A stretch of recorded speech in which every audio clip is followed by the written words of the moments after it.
Hi guys, welcome back to a new video. It's me, Jane. Thank you for dropping by and I hope you have an awesome day. In this video, I'll be sharing all the fragrances I wore in February. This year, I've started tracking down the fragrances I wear, like really writing them down. I hope I'm able to sustain this until the end of the year. But this is just to basically keep track of the fragrances I pick up to wear. February has been a very dry month this year here in the Philippines. Although the early evenings and the mornings are still comfortably cooler, we already start to feel some long hot days, a preview to the coming hot season. I feel like the fragrances I gravitated towards for the last 28 days have been a reflection of the changing weather. I will be going through each fragrances quickly, but I will make sure to link related videos down below in the description for your reference. Check them out if you're curious to know more about the fragrances in this list. And so, without further ado, let's jump right in. Miss Dior Blooming Bouquet 2014. I hardly picked this bottle up because I am trying to preserve this as long as I can. This for me is good memories in a bottle. I've mentioned this a dozen times already, but this is my wedding day perfume. This very bottle. This smells very good and just as I remember it to be. This is effervescent peony and rose, fruity fresh with a musky dry down. I featured this in a recent video vis-a-vis the reformulated 2023 version. Please watch it if you haven't yet. Next is Chloe Nomad Eau de Parfum. I've worn Chloe Nomad Eau de Parfum in the early part of the month when it was still much cooler. Prominent sheeps aren't fragrances that are best for tropical climate in my opinion, so I did wear this more in December to January. Check out the comparison video I did, this versus the natural version of this fragrance. Next is Eau de Magnolia. Here is an empty sample bottle. This was part of a discovery set I reviewed a while back. This is basically a unisex magnolia, airy, almost minty fresh, not the typical petally magnolia found in some female targeted fragrances that feature this note. Considering a full bottle of this one, Frederic Malle fragrances are available locally at Restance department stores. Next is Memo Sintra. So I've worn Sintra once this month and received compliments wearing this.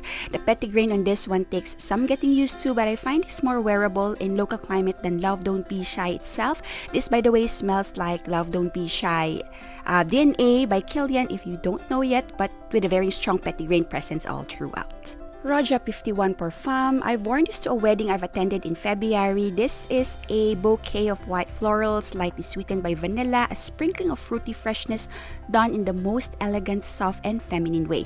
Totally wedding vibes in a bottle. I bought this a while back on the sale with a 10 ml travel spray in a set. I can never afford a Roja full bottle unless it's discounted. Yes, I Am is the perfume I wore to the pre-Valentine dinner date with my husband. Tacky bottle, excellent perfume. Not a fan of the opening but lovely dry down. Best of all, this is in the designer price range and available in local department stores. Tom Ford Lost Cherry is expensive but totally worth every drop. I have yet to smell another cherry perfume that smells just as good or better. Biggest con is the price. This is criminally overpriced in my honest opinion, but smells exceptional. I understand why people are willing to splurge on a bottle. Great for date nights, special occasions, local weather, lasts long on me but does not project as much. I really wish it did. Elizabeth Arden White Tea Vanilla. I wanted to wear a skin scent one day on one of the hottest days of February, so I wore White Tea Vanilla by Elizabeth Arden this one. Disappointing performance, but great for days when you almost don't want to wear a fragrance at all. Dama Bianca. I wore layered with Zerosa 40. These two smell very similar. So I sprayed Dama Bianca before I left the house and went in and top up with Zerosa 40 the rest of the day just to have a little savings. So this is very good, affordable dupe. This one, both of these are full bottle worthy in my honest opinion. This is a powdery vanilla, fruity nuance, soft and feminine, makes me feel beautiful all the time, every single time I wear this. The favorite, I have here a very small travel spray, sample size. So this was part of the discovery set I got for free last December. I first sniffed this when I visited the Penhaligon's boutique at Marina Bay Sands in Singapore, and at that time this did not really speak to me at all. All I smelled was soap. I revisited this perfume when I got this sample, and wow, I've worn this a couple of times this month. This is so comforting to wear. You'd keep coming back without realizing that you did. This is a soapy, clean, powdery floral perfume that smells fresh, like you just showered and the scent of soap still lingers in the air. I remember this to have some violets, iris, freesia. I don't think there's any rose in here. Definitely musk and sandalwood are in the base, and yup, mimosa. I think that powdery, clean, comforting element is from the mimosa in this perfume. There is a vintage feminine vibe to this perfume but does not smell dated at all. I actually think this smells like an updated version of an old original perfume. I definitely like this, and by the way, that orange note also comes through a lot, preventing this from being all too powdery floral like Grandma's Powder Puff. The name says it all. This is easily a favorite. L'Imperatrice I've worn in the latter half of the month as the weather is warmer and calls for a watery, juicy, thirst-quenching perfume like so. I use this sort of sparingly because this is not easy to get a hold of around here. I guess because this is a pretty old perfume, but definitely still a goodie. If you live in tropical climate and you are into watery, fruity fragrances, this is a staple. Milfaux, I'm very curious to finally try this one out. Milfaux is one of the original Le Parfum Louis Vuitton to come out in 2016.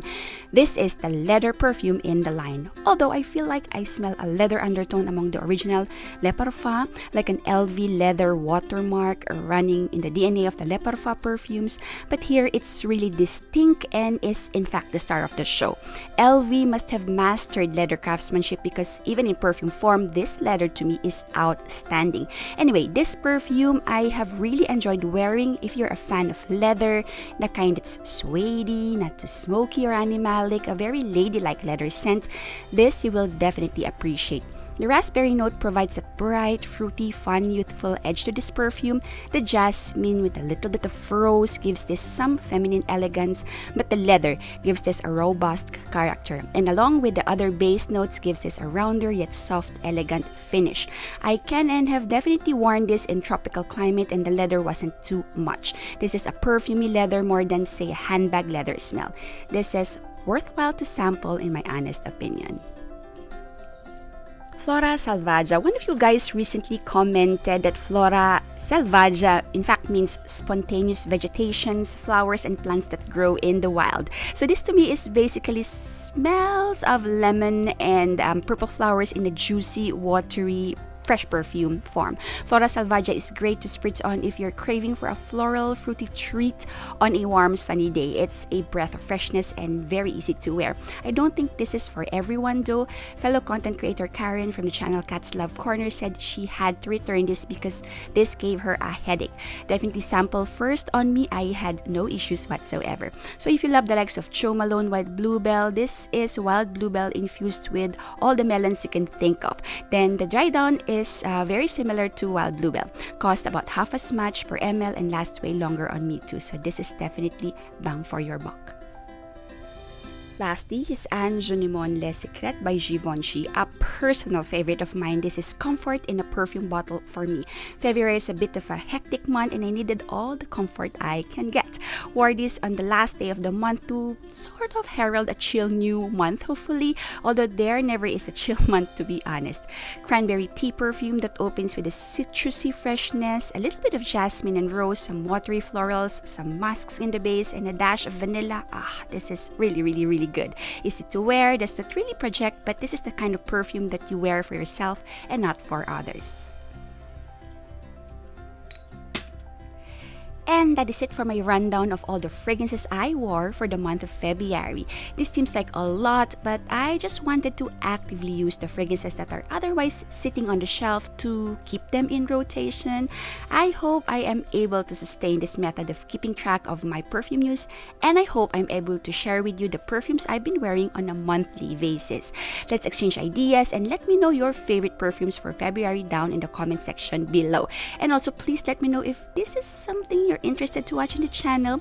Thank you again for joining me today, and if you haven't yet, please subscribe to the channel and make sure to turn on notification so you never miss similar videos. Do like and share and comment on this video. It will help my visibility in the platform a lot. And as always, take care you all, smell your absolute best, and see you in the next video. Bye!